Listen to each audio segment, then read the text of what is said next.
Hello friends, I thought let's do something different for learning. If you read this headlines, G20 charts new global path.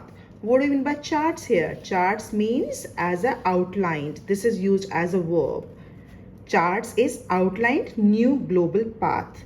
Now if you just read this line, it says Modi hands over the gavel to Brazil's Lula da Silva as the G20 summit draws to a close.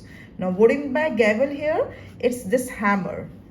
Hammer with a wooden hammer with a long handle. This is known as gavel. Now if you see this one, G20, a rhythmic rendition of Incredible India for guest. What do you mean by rendition? It means performance. Now, if you read one more headline, dignitaries don in Indian attire. What do you mean by don? Don is to wear. So, we have learned the new words charts. Charts means outline. Here, gavel is this hammer. And then we have rendition, it means performance. And then we have don here, which means wear or put on.